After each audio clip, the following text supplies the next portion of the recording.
A ver, vamos a ver, Carlos, por acá. ¿Qué tal, doctora? Carlos Guzmán, de 4 Milla Telecomunicaciones Veracruz. Pues consultarle a usted este tema de los impuestos, los 51,000 millones, ¿van a ser, como dice el comercial de la empresa del señor Salinas Pliego, en abonos chiquitos? ¿O cómo va a ser el tema del pago? Y también, de inicio, ¿qué opinión le merece que el día de ayer Salinas Pliego haya buscado una entrevista con Donald Trump en una cena que se tuvo el día de ayer? Lo que presentamos aquí es a lo que tienen derecho de acuerdo al Código Fiscal y de acuerdo a las resoluciones de los tribunales.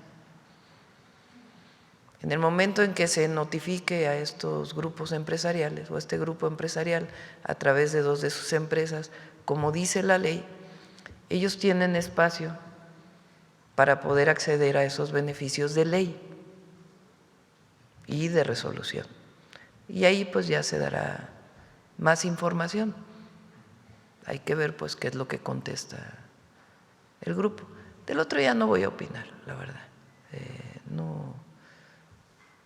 No creo que valga la pena. Yo creo que la gente lo que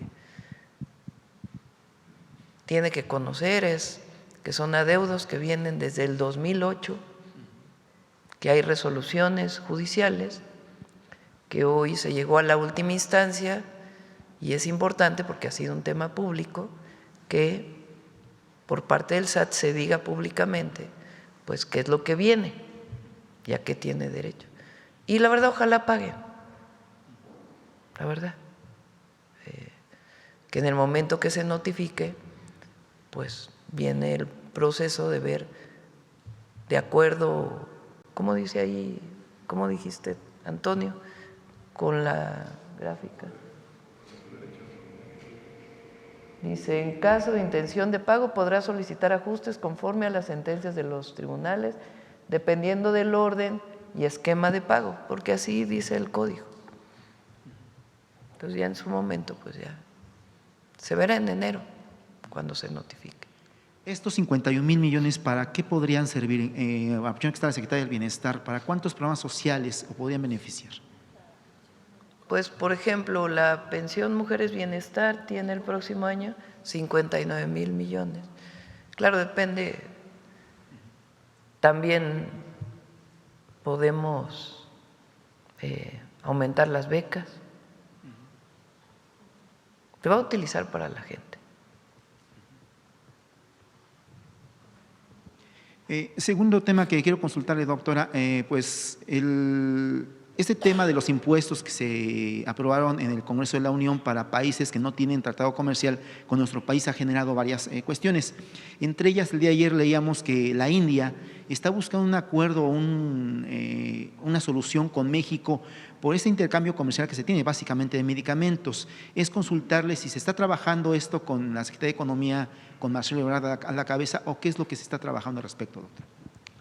Es conjuntamente Relaciones Exteriores, por tratarse de la relación con otros países, y la Secretaría de Economía. La decisión del Senado finalmente a propuesta nuestra, nosotros hicimos una propuesta y ahí dijimos, bueno, que se abra un espacio de trabajo, sobre todo con los pequeños y medianos empresarios, porque muchos de ellos o de ellas utilizan muchos insumos que vienen de otros países con los que no tenemos tratado comercial. Entonces, lo que no queremos es ni provocar inflación, o sea, de que aumenten los precios producto de estos impuestos, ni tampoco generar un problema de que ya no se vayan a producir algunos productos en México porque traen insumos de estos países con los que no tenemos tratado. Entonces hizo una mesa de trabajo y de la propuesta original a la propuesta final cambió bastante gracias a ese proceso. Y nosotros pues estuvimos totalmente de acuerdo porque ese era el objetivo. De ahí, de todas maneras, la Secretaría de Economía tiene distintos esquemas en donde puede poner pues distintos esquemas que tiene la ley para poder reducir estos impuestos o poner tiempos, en fin, otras consideraciones, todo dentro del marco de la ley. no hay nada que sea subjetivo, alguna ocurrencia. Y en el caso de la India, en el caso de China, en el caso de Corea del Sur, que son los que más se han acercado, hay mesas de trabajo para pues, ver bajo qué condiciones. En el caso de los medicamentos, ahí no hay impuestos, aunque nosotros sí queremos aumentar la producción de medicamentos en México, que es parte de otras acciones que estamos haciendo. Con esos países que menciona, China y especialmente Corea del Sur, ¿se buscaría un tratado o un acuerdo comercial? Porque es diferente uno y otro. Pues no sé si es un tratado, un acuerdo comercial, algún esquema. Nosotros no queremos enemistarnos con ningún país, con ningún pueblo, con ningún gobierno. Lo que buscamos pues siempre es el desarrollo nacional dentro de un plan que nos fijamos, que le llamamos el Plan México, que este año inició dando algunos resultados, aún con la situación internacional. Por ejemplo, por primera vez en el sector textil, después de varios años, empezó a cambiar un poquito la curva en términos de la disminución de importaciones y aumento de la producción nacional. Y así como eso estamos trabajando en otros sectores. Y ya iremos informando también pues, de estos diálogos que se tiene con todos los países, cómo va mejorando y poniéndose en marcha el Plan México. Y ya antes de terminar, consultarle también, este fin de semana va a ser un recorrido el domingo en lo que es la estación Lechería hacia lo que es la parte del AIFA del interurbano. Es consultarle si después del recorrido se definirá la fecha ya de inauguración de lo que es este tren que acortaría mucho la distancia entre lo que es la parte del AIFA y lo que es la terminal de Buenavista. Consultarle justamente este tema y una más. Sí, está. Hoy vamos a dar el banderazo de salida a varios equipos de repavimentación en el oriente del Estado de México. Saliendo de la mañanera vamos para allá. Mañana vamos a estar en Querétaro. Se va a inaugurar una nueva planta de ciclo combinado de gas natural de la Comisión Federal de Electricidad. Vamos a ir a ver el avance del tren México-Querétaro, entre otras visitas que vamos a tener. Y el domingo, en efecto, vamos al recorrido por primera vez de la estación Lechería a el Aeropuerto Internacional Felipe Ángeles. Está terminada prácticamente la obra civil. Quedan algunos puentes peatonales a las estaciones que no se podían hacer porque había algunos conflictos sociales, ya están resueltos. Entonces, en realidad solamente queda eso pendiente y queda pendiente todo el periodo de señalización y pruebas, que por ejemplo en el caso de el Toluca Observatorio, queríamos inaugurarlo este diciembre, todavía las pruebas se están llevando un tiempo y va a ser hasta enero, la parte de Santa Fe Observatorio, pero va muy adelantado. Es difícil poner una fecha cuando se trata de pruebas y señalización. Lo que queremos es que ocurra el primer trimestre del 2026 y obviamente que para el Mundial ya esté listo, para que quien aterrice en el AIFA pues pueda venir en tren hasta Buenavista. Y ya para finalmente consultarle, en abril pasado, en la parte de Milpalta, lo que es Tecómitl y lo que es San Juan Ixtayopan, fue muy sonado un caso de una joven que se llama Fanny Martínez Zúñiga, que el 22 de abril desapareció en la parte de Tecómitl hacia Tetelco, iba a pagar su renta, pero esta chica desapareció. Su hermano es un artista gráfico muy connotado, incluso hizo un mural muy grande en San Juan Ixtayopan. Usted conoce lo que es este parque de las ánimas que está pegado a Tulyehualco. Nos llamó mucho la atención a mi esposa Mine y a mí justamente el caso, y queremos consultarle si es que hay algún avance de esta investigación, si conoce el caso, si le puede preguntar a la jefa de gobierno en qué va este caso. Es una chica que no tenía mayor tema, un estudiante de Derecho que fue, le comentaba, a pagar su renta, si no me recuerdo, a Tetelco, y ahí desaparece. Ese mural es muy grande, incluso ha sido motivo de varios reportajes. No sé si nos pueda comentar algo, doctor. Vamos a preguntarle al Gabinete de Seguridad y a la Fiscalía General de Justicia de la Ciudad de México para que nos puedan dar información. Claro que sí. Bueno, vamos con otras preguntas. A ver, por acá. A ver aquí la compañera.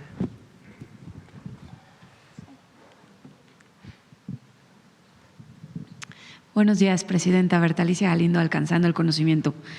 Bueno, pues de los programas de bienestar y de lo que se ha mejorado y lo que informa hoy el Banco Mundial, ¿cómo se podría todavía, cuáles son como las perspectivas para el próximo año para esta tendencia todavía que sea mayor, que se beneficie más la clase media y, por supuesto, pues todas las clases sociales? Bueno, obviamente los programas de bienestar ya los vamos a informar en enero, los aumentos que tienen de acuerdo a la inflación y la ampliación de algunos programas.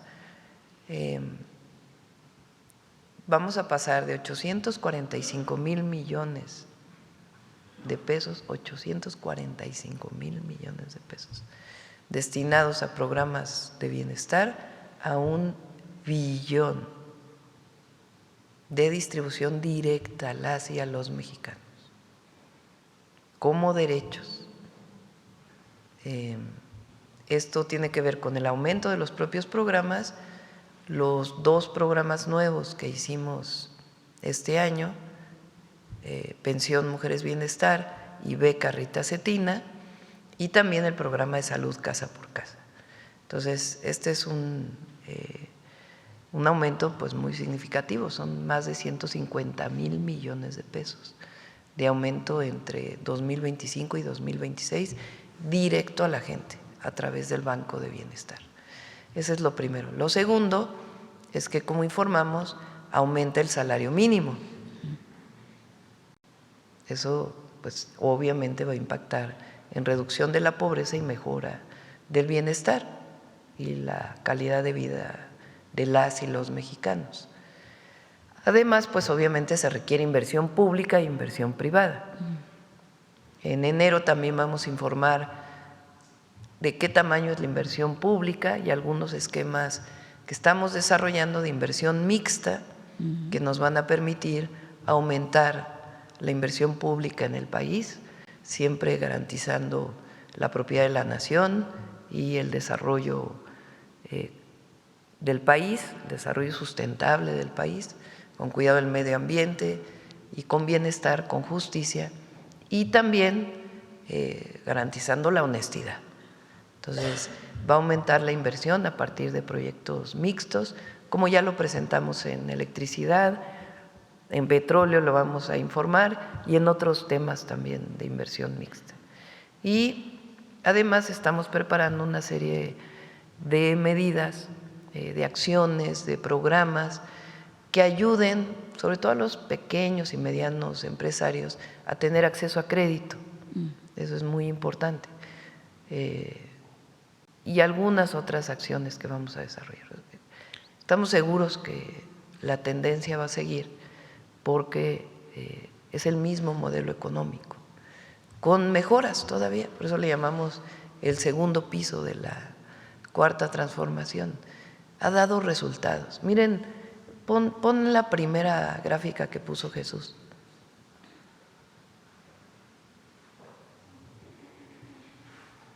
Es el país de América Latina que más aumentó la clase media. Miren Argentina, Perú, Ecuador, Uruguay, Honduras, Paraguay, Costa Rica, Brasil y México. Pero además, como bien decimos, se trata de prosperidad compartida, porque puede haber crecimiento económico, pero si esa generación de riqueza solo queda en unos poquitos, pues no hay distribución y no le toca al que menos tiene. Por eso el por el bien de todos, primero los pobres, lo que demuestra es que es en efecto por el bien de todos y de todas en el país. Entonces, esto es prosperidad, es justicia social, es desarrollo, es bienestar. Y al final, lo que decía Morelos, se gobierna por la felicidad del pueblo. Y este es el resultado de 7 años de transformación. En ese mismo sentido, con los planes que tienen de inversión pública-privada, de bueno, pues hacer muchas más cosas, ¿podría bajar el índice inflacionario y ya evitar menos recortes en la tasa de interés? No lo ¿No? creemos. Ayer el Banco de México disminuyó todavía más la tasa, qué bueno, porque eso ayuda a la inversión.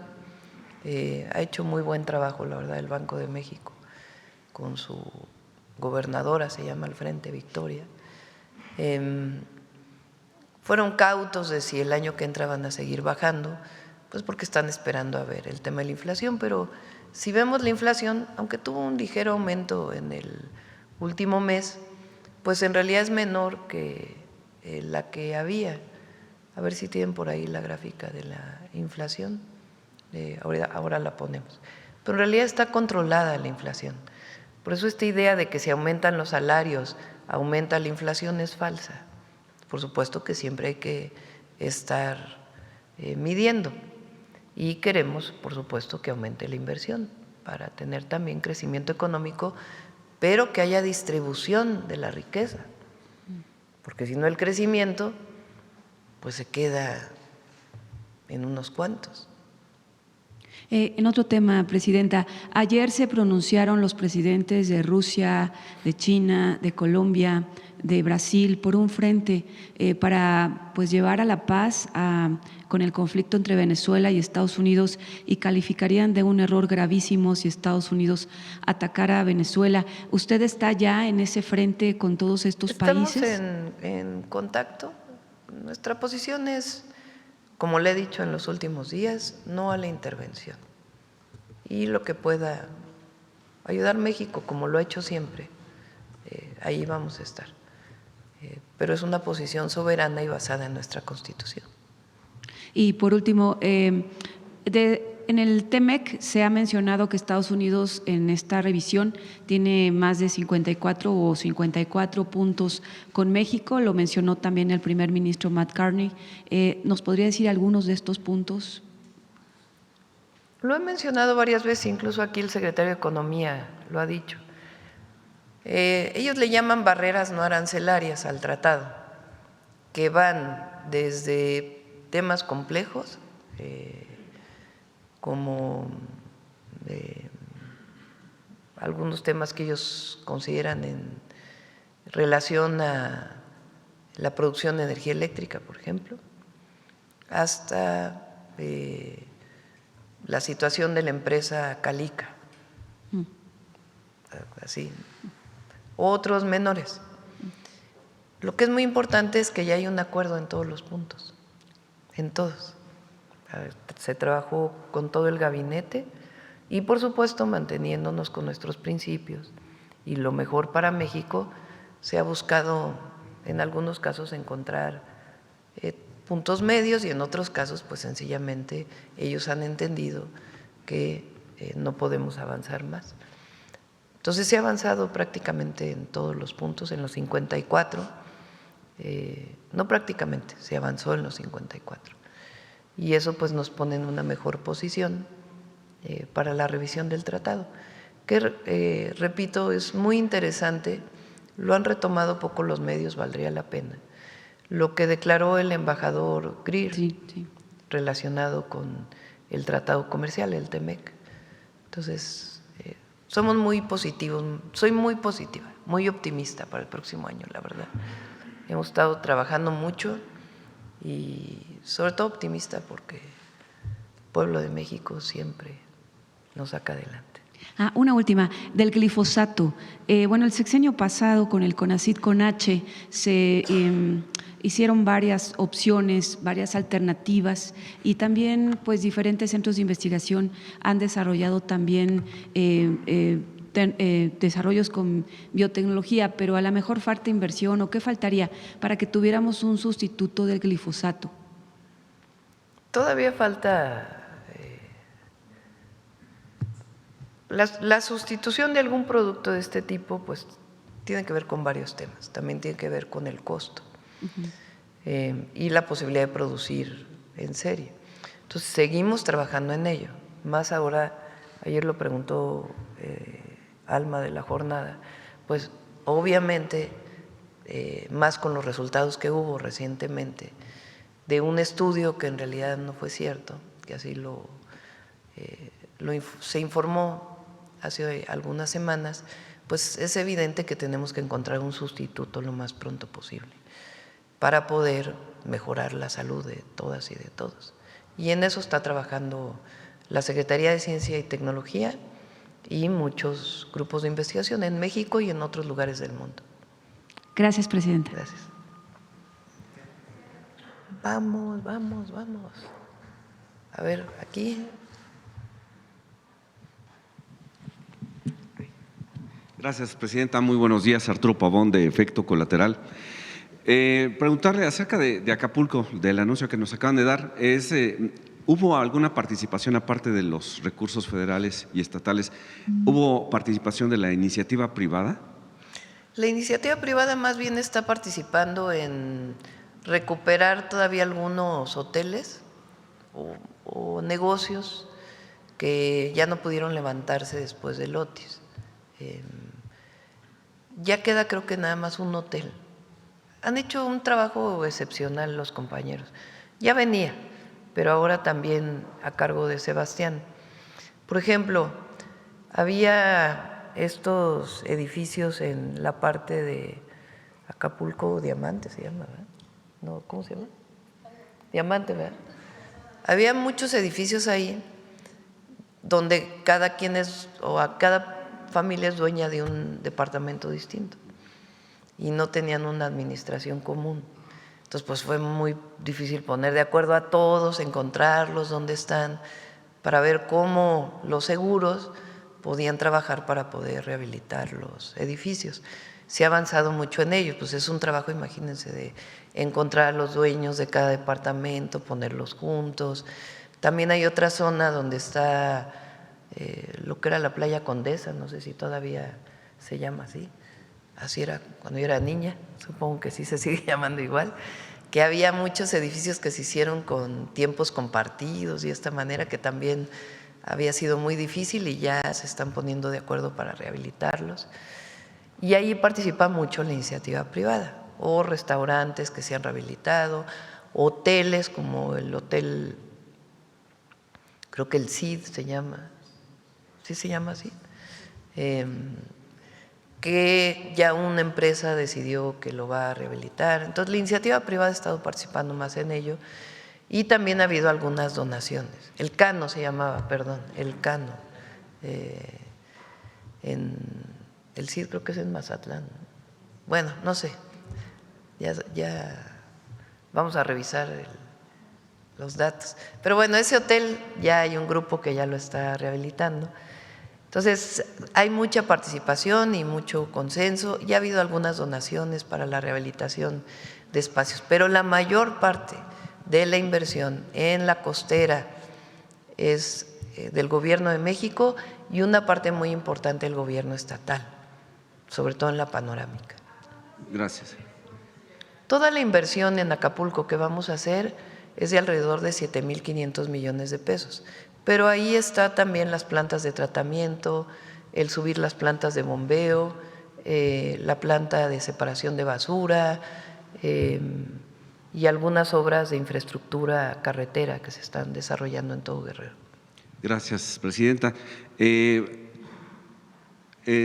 Salinas Pliego ha tomado con tintes personales todo este asunto del cobro. Yo creo que sería muy pertinente sí especificar que no es ninguna cuestión visceral, sino que efectivamente, como dice usted, es la aplicación de la ley.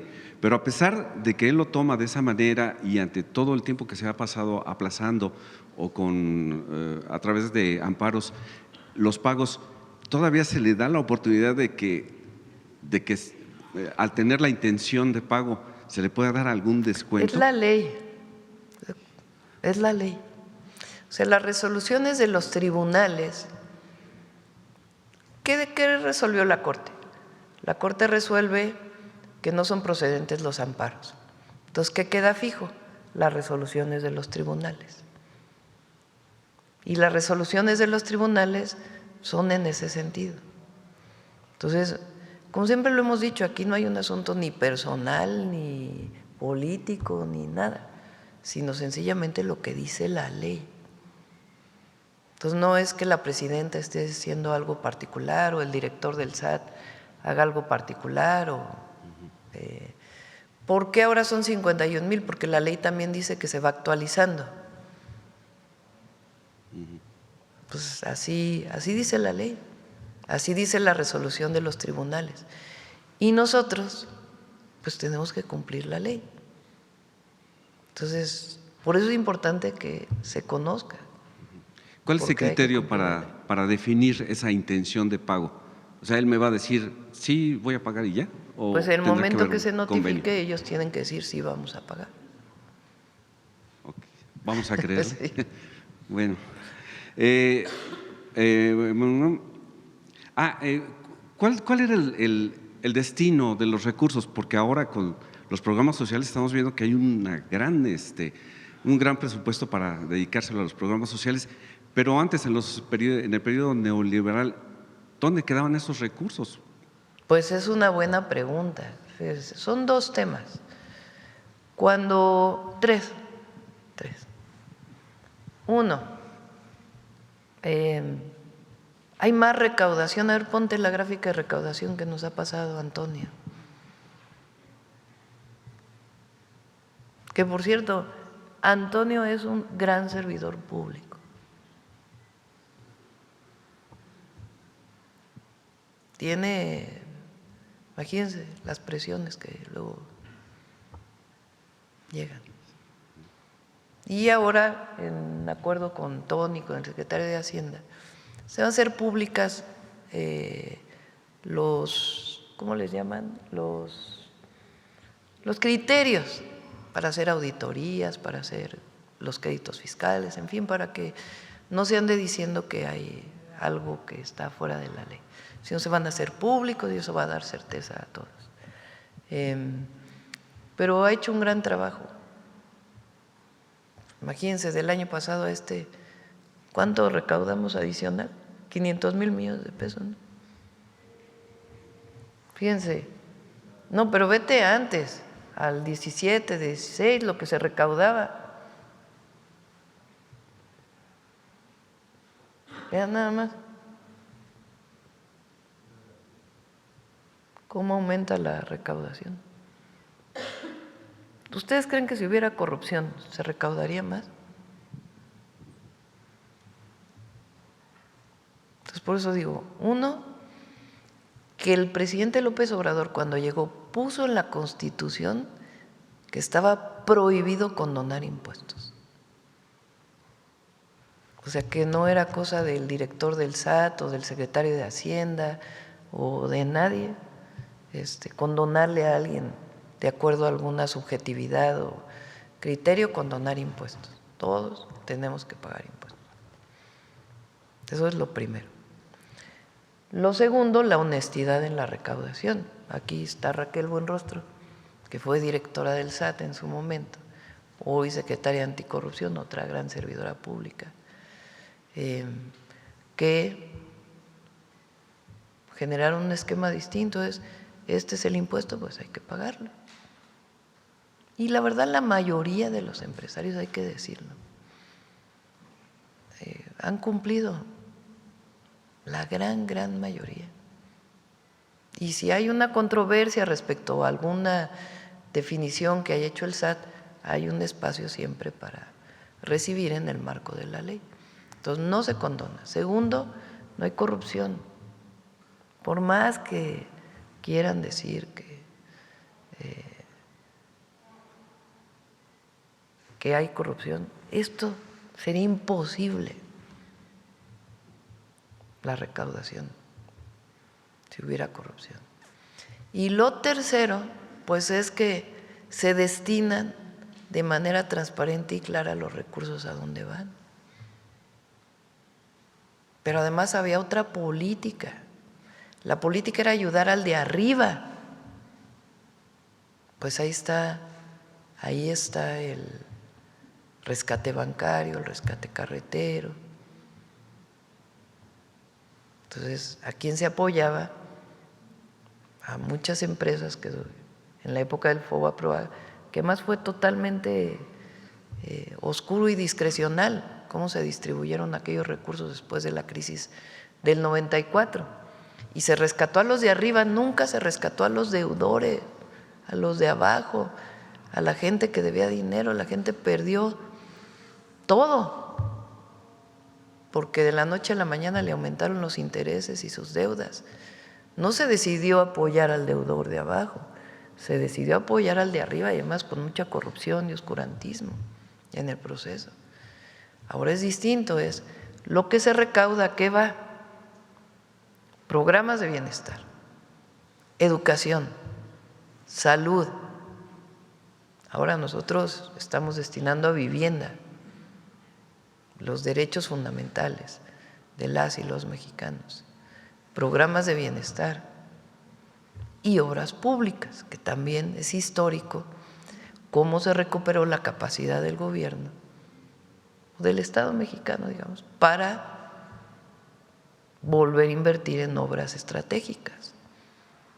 Miren, hoy la refinería Dos Bocas que tanto criticaron, ¿cómo la criticaron? La refinería Olmeca, hoy está produciendo 300,000 barriles diarios de gasolina y diésel que antes se importaba.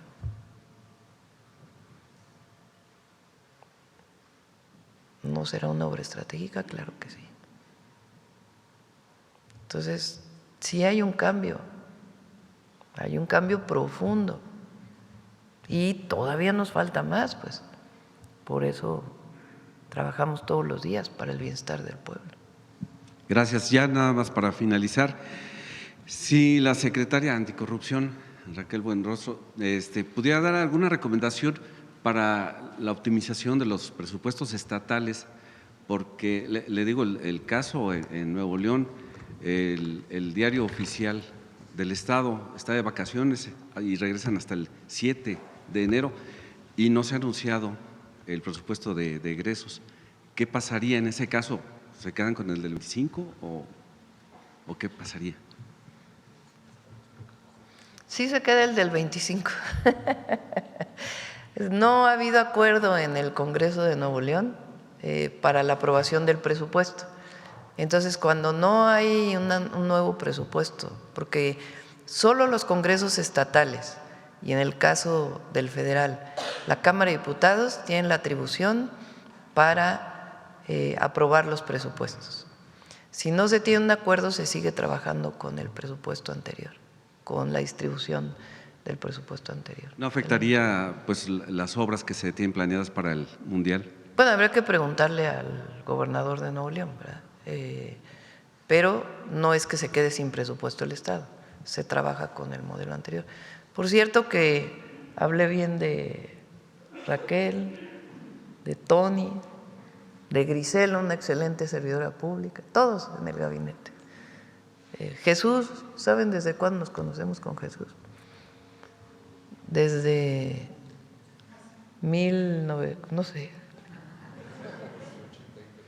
como 1983. Él estaba en el CCH en Naucalpan, ¿no? Yo ya estaba en la Facultad de Ciencias. Y después en el movimiento estudiantil del CEU, pues nos conocimos, ¿no? Pero pues, son muchos años de conocer a Jesús. Ariadna, pues no se diga, es extraordinaria. Y Bulmaro, que está con nosotros, que es el rating mayor de… Bueno, ahí se las va con Noemí. Muchas gracias, presidente. Sí. Bueno, vamos, vamos atrás porque no ha preguntado la compañera y luego adelante. Y luego vamos a Sonora para que… Buenos días, presidenta. Judith Sánchez Reyes, de Perspectivas MX y Super Estéreo Milet. Preguntarle sobre si, respecto a las farmacias del bienestar, si estas cumplen con los requisitos de la Ley General de Salud en cuanto al almacenamiento, la conservación y la preservación de medicamentos, y cómo se va a garantizar justamente la conservación de estos fármacos, siendo que van a ser módulos que están pues a la intemperie, fuera de las clínicas del IMSS Bienestar, y sobre todo lo que tiene que ver con los medicamentos controlados, cómo es que se va a garantizar la seguridad para los pacientes. Sí, el estante que se presentó aquí no es que eso en particular sea, digamos, la farmacia del bienestar. Es un estante que distribuye medicamentos para el programa Salud Casa por Casa. Y le llamamos, en el marco de todo el esquema de distribución de medicamentos, particularmente para Salud Casa por Casa, digamos, todo el proyecto integral es farmacia del bienestar, porque tiene que ver desde la receta de la enfermera en el domicilio, el adulto mayor, hasta ya ir a recoger el medicamento en el centro de salud o en las tiendas del bienestar. Y estamos ampliando porque en algunos estados de la República, por ejemplo, donde no está el IMSS Bienestar, pues tenemos que encontrar también otros mecanismos para que puedan ir a recoger sus medicamentos. Son una serie de medicamentos, no son todos los medicamentos, son los que están asociados a Salud Casa por Casa y están determinados por la Secretaría de Salud y por expertos, como lo hemos dicho, y tienen que ver principalmente con el control de la diabetes y la hipertensión, principalmente para los adultos mayores, aunque hay algunos medicamentos adicionales. En algunos lugares donde la clínica es muy pequeña, pues están afuera, en otros están adentro del centro de salud, o en el caso de hospitales, pues están adentro del centro de salud. Están garantizados quien distribuye los medicamentos, porque así debe ser por COFEPRIS y tienen todas las condiciones de sanidad que se requieren. Presente justamente porque si esta dinámica forma parte de este programa de casa por casa, ¿por qué no se implementó la manera de que se les pudiera otorgar este tipo de medicamentos, digamos, básicos, quizá los más especializados, para atender a esta población? Pues ellos sí pudieran ir a las farmacias, pero si van ya los médicos a las casas a checar la salud de estas personas, de este sector de la población, ¿por qué no se hace la entrega de medicamentos? Inicialmente pensamos que esa podía ser la opción y no la hemos acabado de descartar. El problema es que tiene su dificultad la distribución de los medicamentos. O sea, las compañeras enfermeras, enfermeros, o hay también médicas, médicos, no necesariamente se concentran en un lugar y luego ya van a sus visitas, sino que muchas veces salen de su casa y van directamente a la visita, porque viven muy cerca de los pacientes que les tocaron atender. Entonces, el ir a un lugar todos los días, recoger los medicamentos y después ir a sus visitas médicas, pues era muy complejo para todas las enfermeras. No lo hemos descartado, puede ser una posibilidad, pero tenemos que hacer pues un programa mucho mayor de distribución de medicamentos. Entonces, lo que encontramos más sencillo es que vayan al centro de salud o, en los casos sobre todo de zonas rurales, pues que vayan a la tienda del bienestar, que son las antiguas tiendas Liconza que existían y que siempre hay una en la localidad donde viven, son 26,000 tiendas del bienestar. Otra opción pudiera haber sido que fuera en la propia farmacia del centro de salud. Sin embargo, ahí tienen que pues entrar, digamos, a todo el mecanismo del centro de salud. Entonces, para facilitarlo, pues decidimos un stand especial para poderlo distribuir. Y vamos a ver cómo está funcionando en los siguientes meses, porque apenas este mes empezó a recetar las enfermeras, en el Estado de México en particular. Entonces, vamos a ver cómo funciona la receta, recoger el medicamento y vamos a ir perfeccionándolo. El objetivo es que tengan al alcance de manera más sencilla el medicamento para seguir su tratamiento. Si no lo tienen y son hipertensos, pues que se les pueda medicar y después que se apeguen a ese medicamento, que no lo dejen de tomar porque puede ser muy riesgoso para su salud. En este sentido, la función de la megafarmacia sigue siendo la distribución de los fármacos. Sí, sigue funcionando para distribuir a todo el país y vamos a informarlo pronto. es un espacio importante y muy probablemente sea compartido con el Instituto Mexicano del Seguro Social, que a ellos les falta una parte de almacenamiento en el Estado de México y le han pedido a Birmex que pueda utilizar una parte del almacén también para su distribución. Bien, Presidenta. En otro tema, preguntarle si con el nombramiento de Alejandro Gertz Manero como embajador a algún país, ¿esto no sería un motivo de desaliento para aquellos que están pues cursando la carrera diplomática, justamente el otorgar este tipo de embajadas a figuras políticas que pues no tienen experiencia en el servicio exterior, en lugar de profesionales capacitados, experimentados? ¿No cree que pueda impactar justamente en este sector de profesionales? Es por ley. Nosotros no hacemos nada que esté fuera de la ley. La ley le permite a la presidenta nombrar por designación a una serie de embajadores. Entonces, nosotros nos sujetamos a la ley del servicio exterior y entonces tengo la posibilidad como presidenta, de acuerdo con la ley, de nombrar embajadores que no vengan directamente de la carrera diplomática, y es lo que estamos haciendo. Y hay, la gran mayoría de los embajadores y embajadoras vienen de la carrera diplomática, de lo que marca la Secretaría de Relaciones Exteriores. Pero hay otra parte de embajadores que no tienen justamente este perfil. Sí, pero lo han hecho muy bien, para empezar. No hay nadie que lo haya hecho mal. Y segundo, está en la ley. La presidenta puede hacer uso de esa atribución que le da la ley para poderlo hacer. ¿Qué decisión o qué la orilló a proponerle esta embajada al fiscal? Pues ¿En un qué momento? reconocimiento por el trabajo que ha hecho y un acuerdo entre los dos de que él le interesaba irse a una embajada. Y lo va a hacer muy bien. Esta decisión, esta propuesta, ¿se la hizo usted a través de una carta, una llamada, una reunión? Sí, en una reunión se lo planteé. Bien, Presidenta.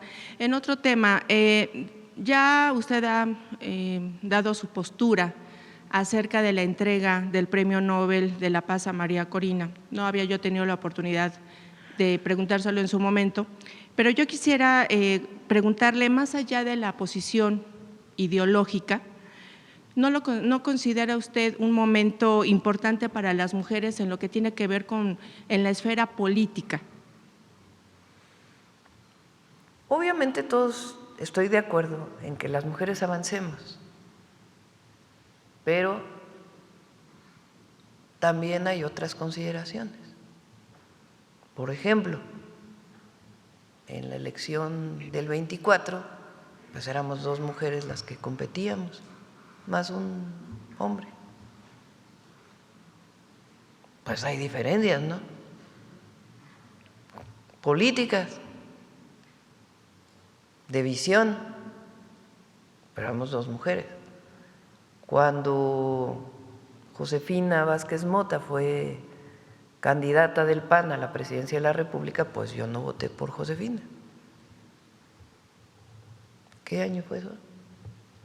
2012, ¿verdad? 2012. Voté por el licenciado López Obrador. Digan, ¿no debería de haber votado por una mujer? Pues no. Claro que qué bueno que haya mujeres en más espacios y siempre vamos a impulsarlo, pero hay otras consideraciones también. Bueno, cuando doña Rosario Ibarra de Piedra fue candidata, y miren que la admiraba muchísimo yo, pues yo decidí votar por el ingeniero Cuauhtémoc Cárdenas, por consideraciones políticas también. Entonces, no todo es género, también hay consideraciones. Entonces, por eso dije, tampoco quiero entrar en mucho debate, por eso dije, sin comentarios. Y, por ejemplo, Presidenta, si este premio se lo hubieran otorgado a su homólogo de Estados Unidos, ¿hubiera hecho usted un posicionamiento oficial o considera que nuestro país debe ya de estar como al margen de este tipo de reconocimientos internacionales. Mira cómo es nuestra política exterior, ponen el artículo 89.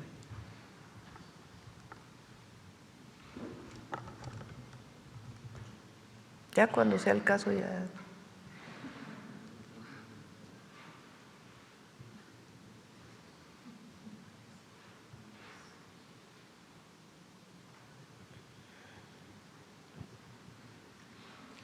Dirigir la política exterior y celebrar tratados internacionales, así como terminar, denunciar, suspender, modificar, enmendar, retirar reservas y formular declaraciones interpretativas sobre los mismos, sometiéndolos a la aprobación del Senado. En la conducción de tal política, el titular del Poder Ejecutivo observará los siguientes principios normativos: la autodeterminación de los pueblos, artículo 89 de la Constitución, lo que deben hacer todos los presidentes o presidentas de México, sin excepción, porque es la Constitución, además de que es por convicción, como lo digo. La autodeterminación de los pueblos, la no intervención. A ver, presta el micrófono.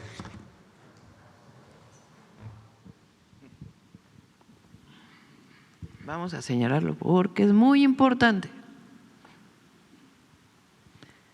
En la conducción de tal política, el Poder Ejecutivo observará los siguientes principios normativos.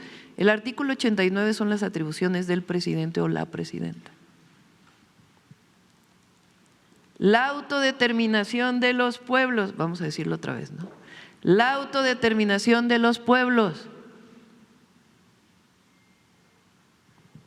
¿Eso qué quiere decir? Que cada pueblo decide cómo se gobierna.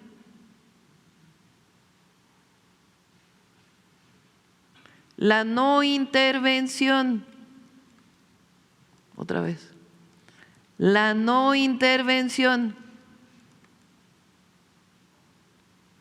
la solución pacífica de controversias, la proscripción de la amenaza o el uso de la fuerza en las relaciones internacionales,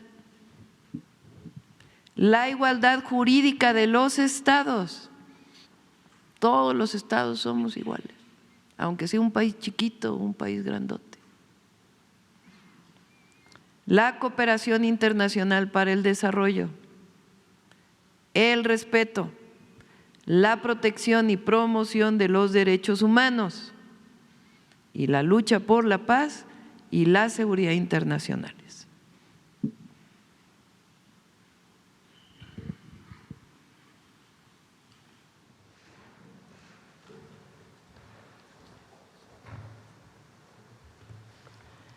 Bien, Presidenta. Y finalmente, algunas columnas periodísticas han difundido, han comentado la salida de Emilia Calleja de la dirección de la Comisión Federal de Electricidad. ¿Confirma usted este cambio en el gabinete? ¿Dónde salió eso? Han salido en varias columnas. No, pues quién sabe quién ande con una grilla por ahí contra Emilia. No, es una extraordinaria servidora pública, extraordinaria, honesta, trabajadora, conoce la comisión como nadie. Muy amable, gracias. Sí. ¿Quién más? Habíamos dicho el compañero. Buenos días, Presidenta CONA, su servidor Carlos Pozos de LM Noticias. Buenos días para quienes nos ven y nos escuchan. Antes de iniciar mis preguntas, tenemos una tradición en LM Noticias y aquí tengo este pequeño, dos presentes y una tarjeta para su árbol de Navidad. Se la dejo con el personal de comunicación.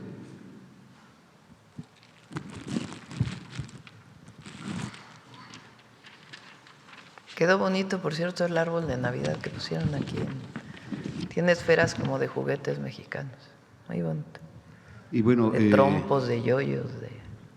Y decirle que también ya está en circulación el billete de la Lotería Nacional para el sorteo magno del 24, que son más de 200 millones de pesos para la asistencia pública. Es el promotor de… Presidenta, inicio con Olivia. con mi primera pregunta. En la pasada, pues este tema no se ha tocado mucho en este ejercicio de comunicación circular, y en la pasada 30ª Conferencia de las Naciones Unidas sobre el Cambio Climático, la COP30, llegó a su fin con una polémica omitiendo al principal causante del calentamiento global, que son los combustibles fósiles. Muchos países se indignaron cuando la COP30, que tuvo lugar en Belén, Brasil, terminó sin mencionar a los combustibles fósiles que han originado el recalentamiento de la atmósfera. Mi pregunta es, México, ¿cómo contribuirá el próximo año 2026 en esta lucha tan importante contra el cambio climático, y qué opinión le merece que no se haya hablado sobre los combustibles fósiles en la COP30? Ayer presentamos, presentamos hace unos días, el martes, ¿no? Lo que va a hacer CFE el próximo año. Son 3 plantas de ciclo combinado, o 4, ¿no? 4 plantas de ciclo combinado, que es gas natural, pero la mayoría de las plantas son de fuentes renovables de energía o utilizan energía solar y eólica. Entonces, con ello CFE está cumpliendo los compromisos de ir aumentando las fuentes renovables de energía. Está el programa Sembrando Vida, que captura carbono por sembrar árboles y otros árboles maderables, no solamente, y árboles frutales. Es un programa importantísimo para reducir la contribución de México a las emisiones de gases de efecto invernadero. Y hay que ir en el mundo disminuyendo los combustibles fósiles, que son los que causan principalmente el calentamiento global. Y el que no se haya hablado sobre los combustibles fósiles, ¿qué opinión le merece? Vamos a traer a Alicia, para que ella estuvo en la COP, para que pueda platicar cómo se dieron las discusiones, cuáles fueron las resoluciones, si les parece. Sí, Presidenta. Como segunda pregunta, ante la revisión del Tratado Trilateral con Estados Unidos y Canadá, donde la fecha pactada es a más tardar el 3 de enero del 2026, cuando se deba de entregar al Congreso de Estados Unidos un informe con su evaluación y sus recomendaciones y la postura respecto de extender el TECMEC, la propiedad intelectual tiene una importancia central en la renegociación de este tratado trilateral. Es un capítulo robusto y detallado, la relevancia radica en la protección a la propiedad intelectual, que es considerada esencial pues, para fomentar la innovación, la creatividad y la inversión. Nosotros sabemos que el secretario Marcelo Ebrard trabaja con el doctor Santiago Nieto, que él es el titular del Instituto Mexicano de la Propiedad Intelectual. Quisiera ver si es posible que él pudiese estar en este ejercicio de comunicación para que nos explicara la importancia de la propiedad intelectual en la revisión del tratado trilateral, que ya está próximo pues, a presentarse estas resoluciones, y preguntarle, Presidenta, si usted coincidiría con el Consejo Coordinador Empresarial, quien propone extender por un periodo de 16 años a partir del 1 de julio del 2016, pues este tratado trilateral. Lo que viene ahora, de acuerdo con lo que dice el propio tratado, es una revisión, no una renegociación. Eso dice el tratado. Por supuesto que el gobierno de los Estados Unidos, desde que entró el presidente Trump, pues ha planteado una política económica en donde ha puesto aranceles o tarifas, como les llaman ellos, impuestos a todas las importaciones o las importaciones desde la perspectiva de Estados Unidos. Yo, como lo he dicho, soy muy positiva, muy optimista en relación a esta revisión, y creo que lo que declaró hace unos días quien esté encargado de esa revisión, que es en inglés, el área se llama USTR, es el embajador Greer, lo planteó en el Congreso de los Estados Unidos. Él dijo, ha sido muy bueno el tratado, pero hay que revisar algunos temas, más o menos en pocas palabras. Es bastante larga su intervención. Y eso pues nos da una visión, y además las pláticas que hemos tenido, de que vamos por buen camino. Y la economía mexicana va a estar bien en el 26. Ya si son 26 años, 16, 10, 30, pues ya es parte de lo que se tendrá que trabajar con el gobierno de Estados Unidos y Canadá. Gracias, Presidenta. En este ejercicio de comunicación circular, días atrás una compañera le preguntó sobre que Cabeza de Vaca había sido nombrado representante del PAN para América del Norte y usted pues ya fijó su postura. El martes 9 del mes en curso, el diputado Sergio Gutiérrez Luna y diputados de Morena, junto con Humberto Prieto, él es presidente del Congreso de Tamaulipas, presentaron una denuncia ante la Fiscalía General de la República acusando a Cabeza de Vaca de huachicol fiscal en su gobierno. Mi pregunta es en otro sentido. Quisiera saber qué opinión le merece cuando el pueblo de Tamaulipas exige justicia y que Cabeza de Vaca pues regrese lo robado y que también el Congreso local pues no solo haya interpuesto una denuncia, sino también un libro con firmas apoyando esta solicitud de devolución de lo robado de Cabeza de Vaca. ¿Cuál es su opinión? Pues ahí está el Instituto Nacional para devolver al pueblo lo robado, para que, si así lo decide. Bien, finalmente, Presidenta… Tiene que responder la Fiscalía, a ellos le corresponde. Ok, finalizo con esa pregunta. En esa recta final del 2025, México vive un momento clave en su historia, pues se está poniendo el segundo piso de la Cuarta Transformación. Yo quisiera preguntarle, al término de este año, en un balance o en un corte de caja, le pregunto, ¿qué se debe consolidar ahorita? ¿Qué considera que se debe de consolidar para el próximo año? Y preguntarle, si usted hace la tradición de las 12 uvas, ¿cuáles serían sus deseos para el próximo 2026? Lo más importante para nosotros es nuestro origen, destino, objetivo, es el pueblo de México, su bienestar.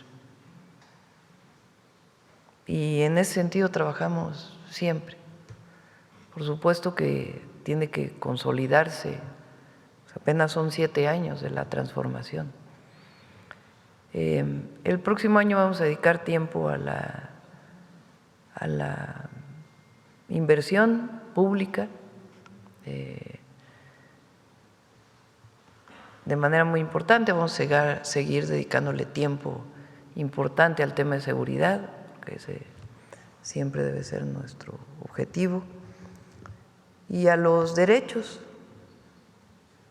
sociales del pueblo de México, humanos por supuesto, pero es educación, la garantía del sistema de salud, la vivienda, los programas de bienestar.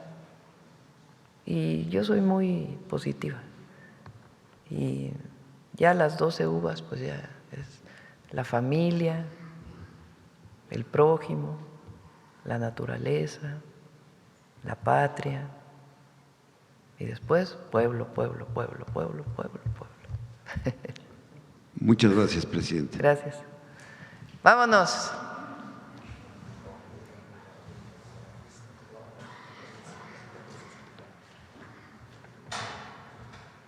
Con su permiso, Presidenta. Ahora, te prometo el lunes. ¿Vas a venir el lunes? Adelante. Gracias, Presidenta. Tajcanenec, Presidenta, el pueblo de Amatlán, Veracruz, y un servidor la saludamos con mucho, mucho cariño como cada semana. Tajcanenec, amigas, amigos, Tajcanenec desde Palacio Nacional. Les acabo de saludar en la lengua Tenec, de la variante de Amatlán Naranjos del estado de Veracruz. De un extremo a otro de nuestra nación, valoramos los instrumentos musicales no solo por su afinación o resonancia, sino por ser una herencia tangible de nuestras tradiciones, un símbolo de identidad y también de solidaridad. Porque en México las cuerdas y el zapateado son una combinación perfecta para tener una tarde llena de fiestas y vivir una alegría compartida que nos llena de mucho orgullo. Pero no hay más interpretación genuina que la de las niñas y los niños de esta tierra, capaces de convertir y dar voz a un violín y de dibujarnos una sonrisa con una jarana. Por ello, en Suave Patria, el día de hoy, vamos a rendir un homenaje a las nuevas generaciones que desde la hermosa Huasteca veracruzana preservan la tradición musical y nos invitan a mover el cuerpo con cada movimiento y son que tocan. Y como cada semana, con el permiso de usted, Presidenta, amigas, amigos, les compartimos esta hermosa cápsula.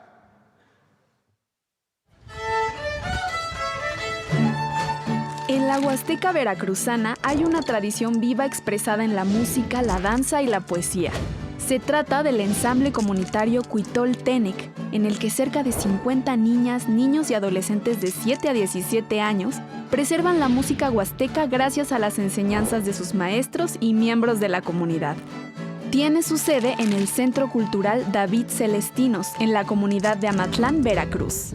Para mí es, siempre un aprendizaje en donde cada proceso es un logro, donde veo que los niños, primero quizás llegan por sugerencia de sus padres y después poco a poco van haciendo en ellos un interés genuino en escuchar la música huasteca, en tocarla, compartirlo con sus amigos y escucharlos tocar ya en diferentes escenarios.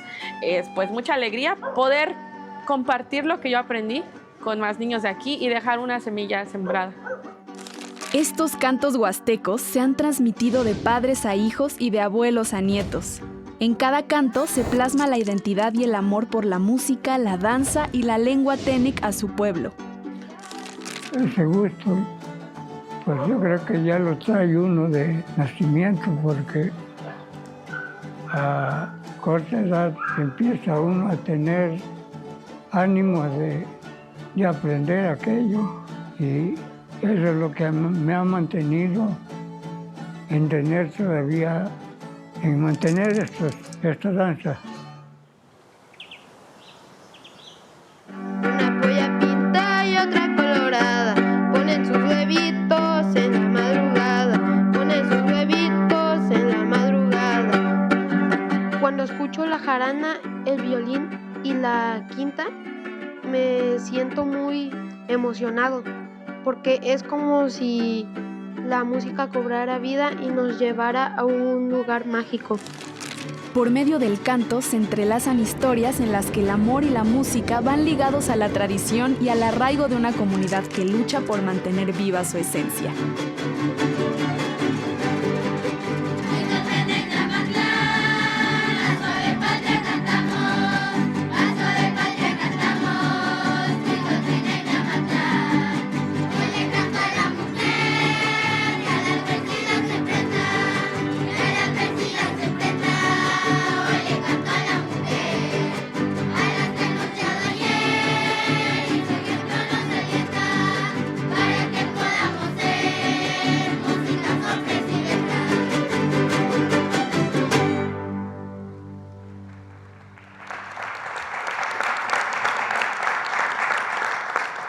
Como vimos en la cápsula, los ensambles comunitarios no son más que un grupo de niños con amor y con cariño.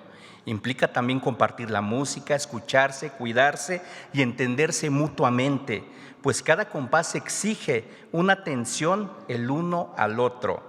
Y este es un vínculo que no depende de un parentesco, sino del amor por nuestros semejantes.